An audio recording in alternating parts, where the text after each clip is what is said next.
Muito boa noite a todos, vocês estão me ouvindo?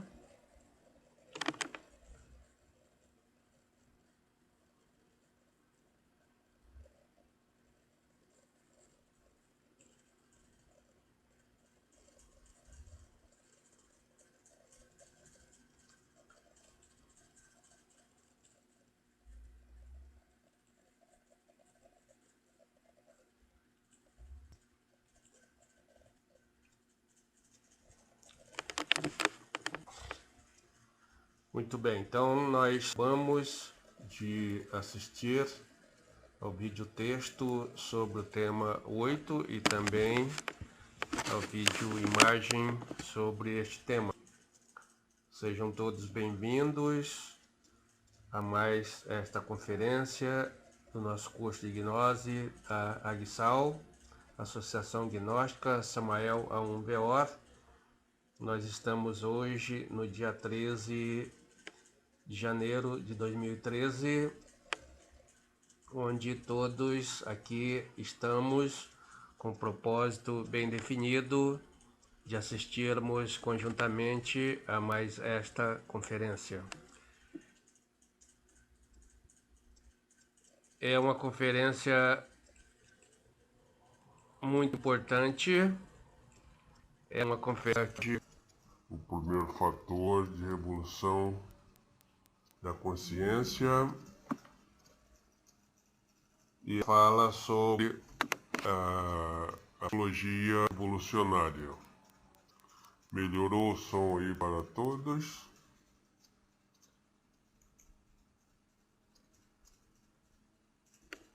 Muito bem.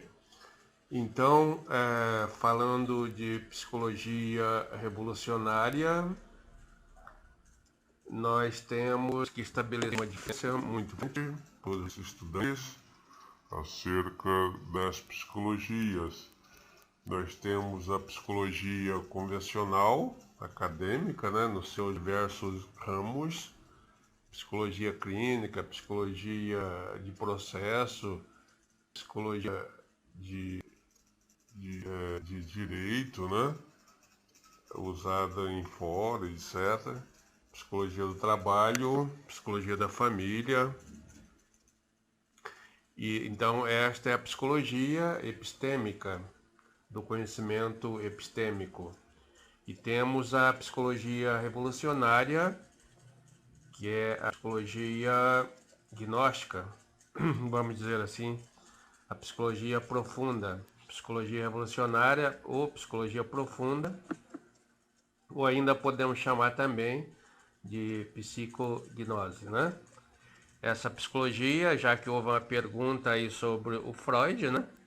Vai exatamente Freud, então ele existem níveis e níveis de iniciações, iniciação ao conhecimento, e o Freud está num desses níveis. É com ele que começa o trabalho da psicologia revolucionária. Então, nesse ponto de vista, né, ele também é o iniciado. Isso não quer dizer que ele seja o iniciado de mistérios maiores, como é o Venerável Mestre Samael e o Venerável Mestre Rabulot. Depois do Freud vem o seu sucessor, que já tem mais iniciações esotéricas, que é o Jung. Então, ele além, o Jung também tem uma discípula chamada Sabina Spielrein. A Sabina Spielrein também tem estas iniciações do ponto de vista gnóstico. Então, o Jung ele vai trabalhar bastante a psicologia gnóstica. Ele é bastante místico, tem as suas iniciações. Ele é que patrocina uma série de estudos e pesquisas acerca do conhecimento, como aqueles pergaminhos achados no Mar Morto, né? Que agora tem grande via para os estudos patrocinados pelo Instituto Jungiano, do Jung. Muito bem. Então, a psicologia também, ela falece com a série de outras pessoas e ela vai atingir o seu apogeu agora com o venerável mestre Samael e o venerável mestre Rabulus. A diferença é fundamental. A psicologia que pode perguntar, mas então qual é a diferença, né, fundamental entre estas psicologias? A resposta sintética, bem simples, é a seguinte: a psicologia convencional sabe da existência do ego, das causas, dos seus efeitos, mas ela não trabalha, não estuda, não pesquisa formas para a erradicação deste ego, e sim ela arruma maneiras da pessoa com isso. Há situações que se sustentam nisto. Se ela arrumasse uma maneira de erradicar o ego, erradicar as causas das doenças, os psicólogos ficariam desempregados. Então ela não faz isto, ela não é boba nesse sentido. E a psicologia revolucionária é exatamente o oposto. Ela sabe da existência do eu, da sua causa e de seus trabalhos para o estudo, a pesquisa, fórmulas de ação de elementos psicológicos. Nós temos os três fatores de revolução da consciência, do venerável mestre Samael, e presente também em todas as religiões. É uma forma psicológica de estar erradicando este eu. Então essa é a psicologia revolucionária. Por que o Freud, o Jung vão dar início a essa psicologia revolucionária? Porque eles tentavam achar uma maneira de que a pessoa se libertasse, né, por meio de sua própria descoberta daquelas causas psíquicas, das doenças psicológicas que tanto lhes afetavam, né? E então eles arrumaram uma maneira diferente de trabalhar isso. O Freud vai criar a psicanálise, ou seja, a psicanálise, o método de análise psicológica. Então a pessoa tem uma doença, um desarranjo psicológico, né? Um desequilíbrio, vai ser submetido ao analista, que por meio de regressão ou dos sonhos, né, consegue detectar os distúrbios. Veja bem, ainda na psicanálise do Freud e do Jung, a pessoa precisa de um psicanalista, precisa de uma pessoa. Então isso é o que a gente chama de alopsicanálise, uma análise que vem de fora. Já na psicologia profunda, né, que o próprio Jung também chega, vem na mestre Samael, e o próprio Freud vai abandonar seu método, é que a pessoa trabalhe sozinha. Então a própria pessoa vai ser o seu psicanalista. E aí começa todo o universo da autodescoberta, e é onde nós estamos nos metidos hoje, né? Então, a autoanálise é aquela análise que nós fazemos sobre nós mesmos, né? Para descobrir as causas dos nossos distúrbios, para descobrir as causas dos nossos feitos, dos nossos pecados, vamos assim dizer, nossos desarranjos e desequilíbrio psicológico. Então, pela autoanálise, cada estudante gnóstico é um autoanalista. Ele não precisa de um analista e nem de um psicólogo. Então a psicologia convencional morre. E daí o forte combate da psicologia convencional, que a psicologia convencional faz contra a psicologia revolucionária, porque acaba com suas profissões. A psicologia convencional tem um enfoque materialista, um enfoque mais do ponto de vista físico, e a psicologia revolucionária, então, ela tem um enfoque espiritual, é levada para o interior de cada um de nós. Então, graças a esses estudos, tanto dos meios acadêmicos quanto dos meios iniciáticos, é que chegamos ao conhecimento que temos hoje. Veja bem, a própria palavra ego, ela não fora criada pelo venerável mestre Samael. Ego é uma palavra criada pelo Freud. Então, quando ele notou a existência desses elementos psíquicos, que não tinham nomes, ele sentiu a necessidade de criar uma maneira de expressá-lo. Então, ele cria uma palavra, isso chama neologismo, né? Novo logismo, né? Ele cria a palavra ego, que nós usamos até hoje. Então, ele cria a palavra ego para designar um conjunto de elementos psicológicos determinantes dentro de cada pessoa, que tinha uma função de uma pulsão, que ele dizia, né? Pulsão quer dizer força, uma pulsão muito grande de levar o indivíduo ao erro. Então, exatamente, ele acertou em cheio, porque esses elementos psicológicos são os causadores dos nossos erros. E aí, então, ele desenvolve os seus estudos, vem o Jung, consegue melhorar ainda mais e levar essa psicologia freudiana, né, para o meio místico, e acaba dando uma consistência oficial científica à psicologia revolucionária, à psicanálise. O Jung, ele defende a tese. Então, o que é uma tese, né? A tese é o que se faz no doutorado, né? A pessoa que vai ser doutor, então tem que defender uma tese, porque ela vai deixar um conhecimento para a humanidade que até então não tinha.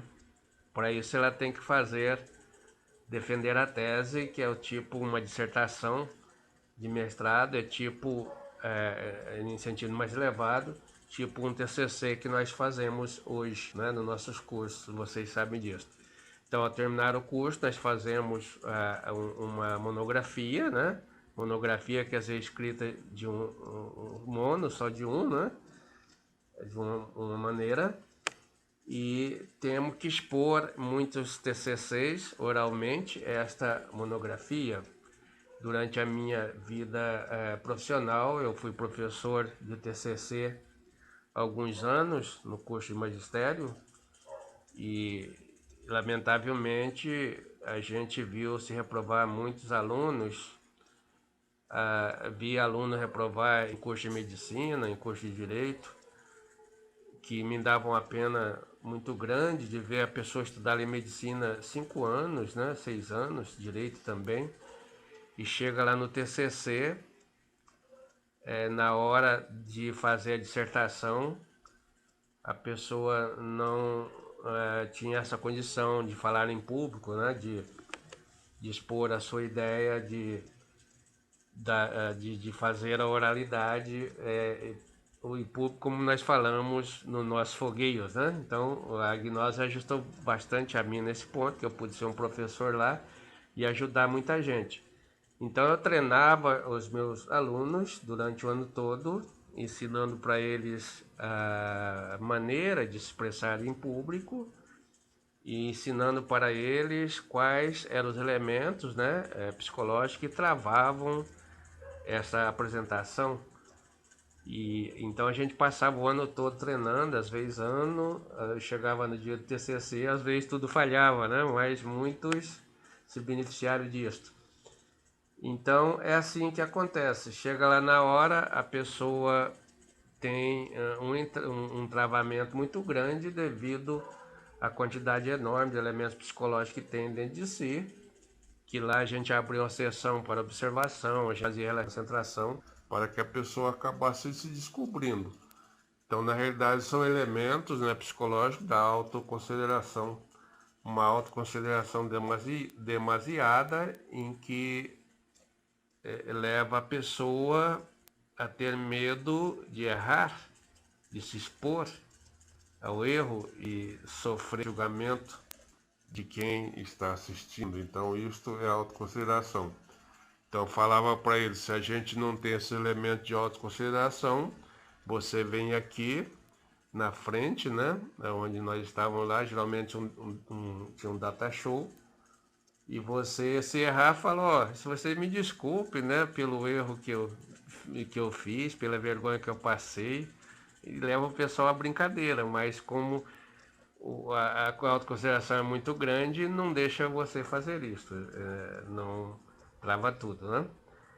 Então, isso devemos ao Freud, devemos ao Jung, ao Círculo e a Sabina Spielberg. Se a gente tiver um tempo para frente, vamos assistir um filme Jornada da Alma, que vai mostrar a Sabina Spielberg, que foi a discípula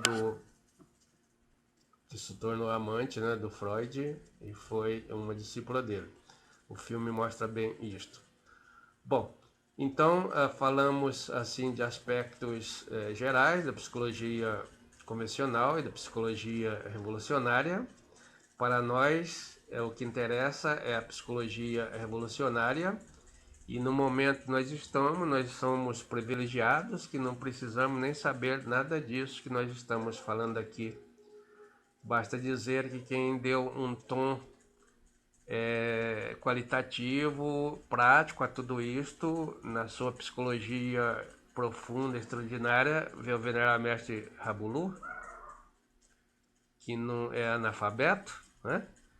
O Jung não, ele vai lá, ele defende a tese, então, que nós estávamos falando, sobre os sonhos, né? Então ele provou que os sonhos têm uma realidade científica. O que é uma tese? Que a gente está falando, a tese é que ele escreveu aquela monografia, foi lá para o TCC dele, né? Então a tese é obrigado, os TCCs seguem a mesma forma de maneira errada, porque na tese sim era obrigado a fazer uma plateia, um anfiteatro, porque a pessoa que está ali formando está deixando um conhecimento que ainda não tem para a humanidade. Então ele vai dizer, ó, isto é assim segundo a mim mesmo. Como no teu TCC você vai dizer, isto é assim assado segundo fulano de tal, segundo Paulo Freire, segundo Samuel, segundo isso, segundo aquilo.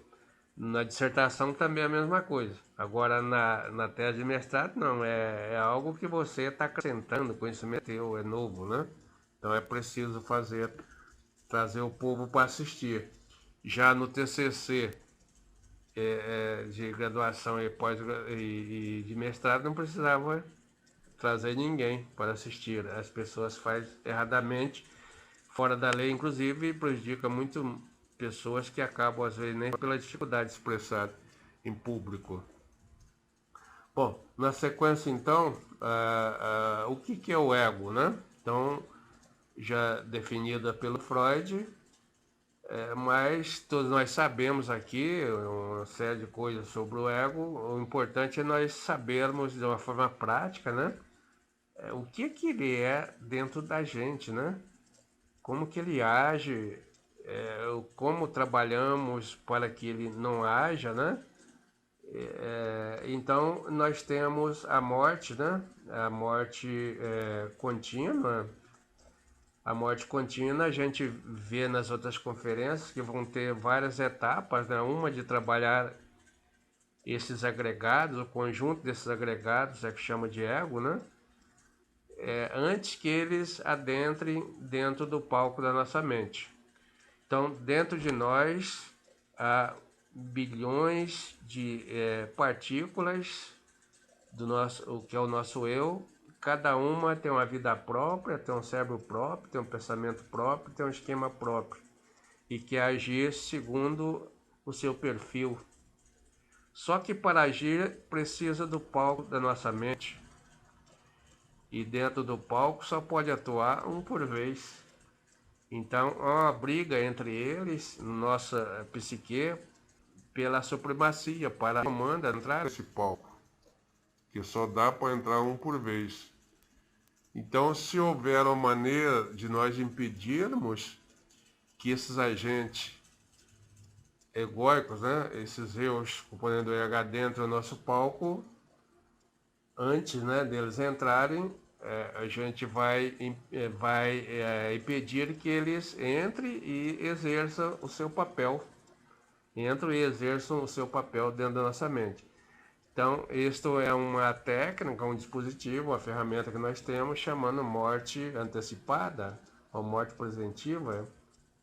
É aquilo que Jesus dizia, diz, orai e vigiai. Então, está vigiando para que não aconteça, né? Agora, também, se ocorrer o caso destes elementos adentrar ao palco da nossa mente, e nós temos a técnica da autoobservação, e aí podemos pegá-lo, né, na sua marcha, já entrou, está atuando, e fazer a morte marcha cessar a sua atuação, impedir que ele se alimente e robustece com a nossa energia.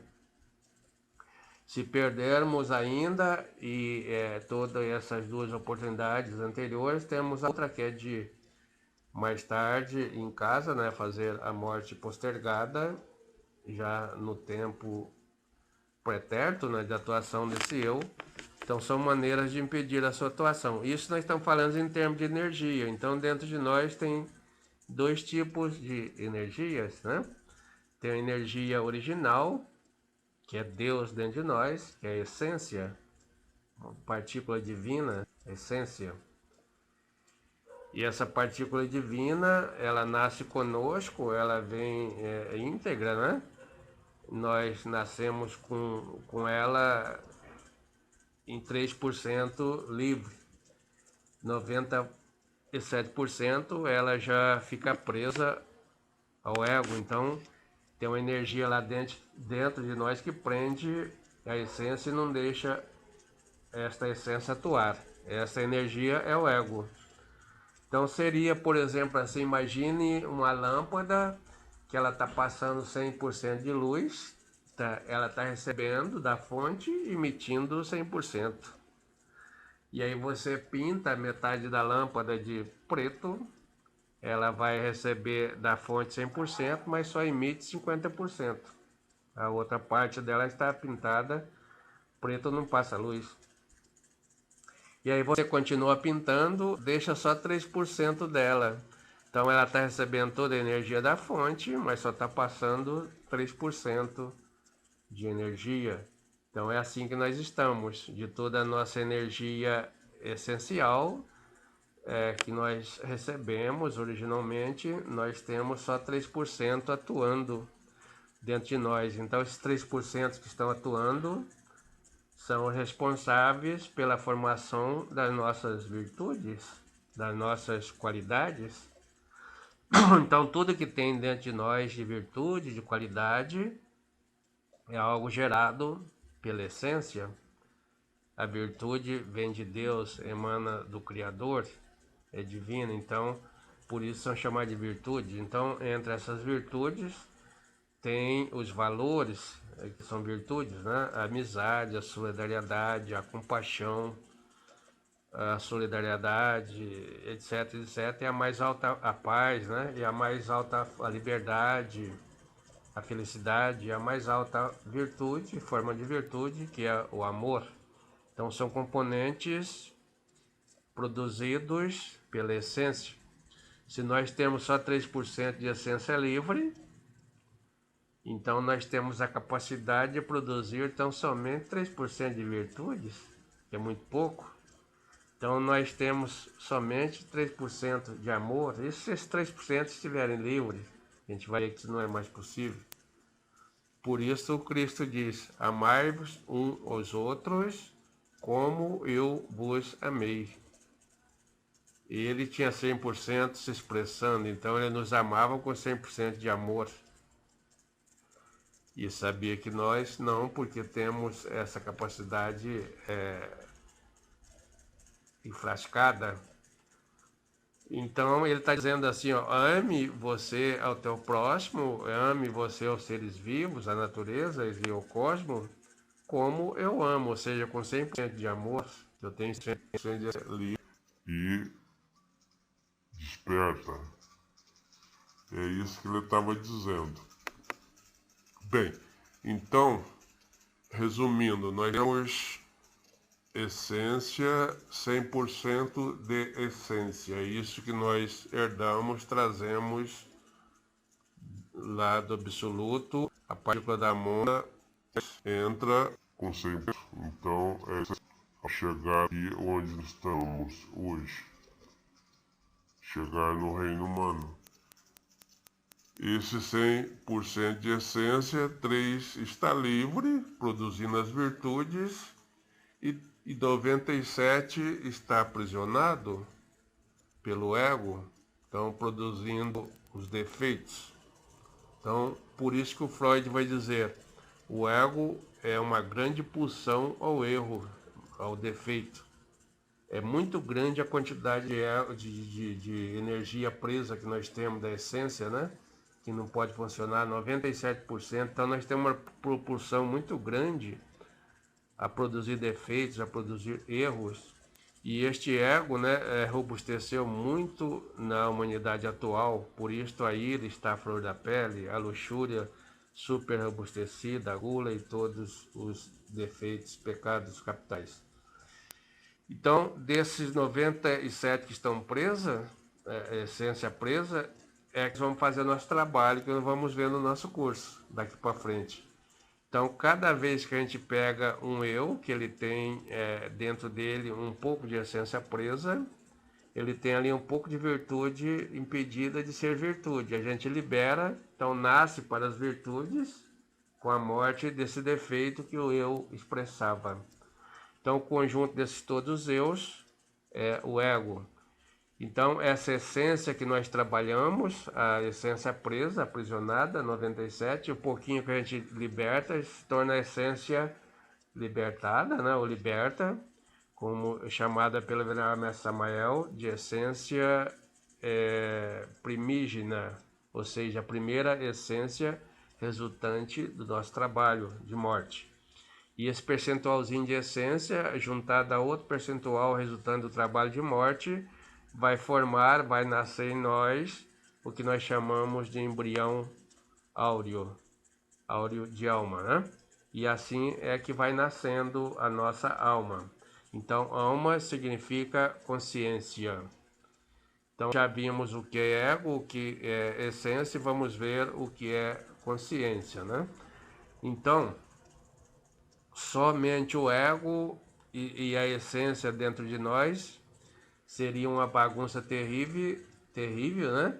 Seria o samba do crioulo doido, não teria como a gente saber de nada. Então, exatamente dentro de nós, o componente psicológico que permite nos ter a noção do que está atuando dentro da gente é a consciência. Então, a consciência permite a cada um de nós, em autoobservação, saber se estamos expressando virtudes ou se estamos expressando erros, defeitos. Então, a consciência é um instrumento de percepção e registro de todos os acontecimentos, de todos os fenômenos que ocorrem tanto fora de nós, no universo físico, como no nosso corpo físico, como no nosso corpo psicológico, na nossa alma. Isso é a consciência, uma poderosa ferramenta. Mas como nós temos 3% de essência, nem sempre esse 3% está convertido em consciência.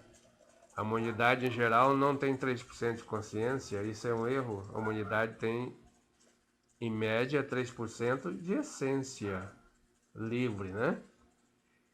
E essa essência livre, ela não se transforma em consciência se ela não for ativada por meio do processo de meditação. Então, nosso trabalho se dá dessa forma, nós auto-observamos a atuação do eu, eliminamos pelo processo da morte, que vamos ver nas conferências, e após a essência livre, ela precisa trabalhar. Então, trabalhamos a meditação, então esse vai se participar e se tornar consciência. Assim vamos fabricando consciência. Podemos fabricar 10%, 5%, 10%, 50% nos qualifica para a ilha e 100% nos torna um Turiya, um mestre de mistério maior de toda a consciência, que tem toda a consciência do cosmos. Então é assim que estão esses materiais dentro de nós, esses elementos psicológicos. Os eus são alegorizados por cada cultura de uma forma. A gente já viu aí no vídeo, né? Nas escrituras eles são chamados de animais. Na Igreja Católica são chamados de pecados, que é os 7 pecados capitais. Também encontramos nas escrituras a alegoria do ego sobre o gigante filisteu.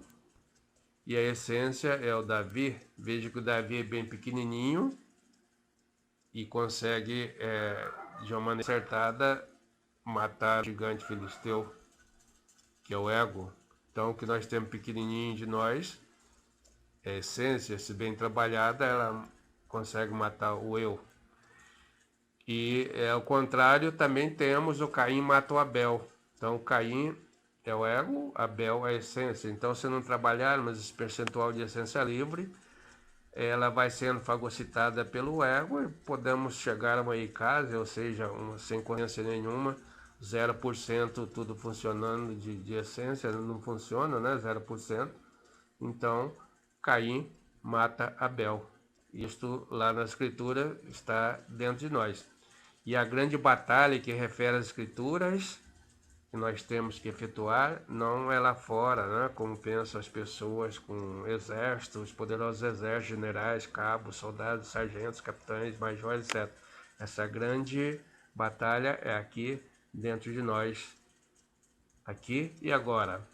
Então temos que lutar para entender, compreender tudo isto através dos nossos estudos e levar à prática lá no nosso interior, ser um guerreiro ferrenho contra nós mesmos. E é isto que eu desejo para todos, que todos vocês possam ser poderosos guerreiros e vencerem a si mesmos. Muito obrigado e boa noite a todos.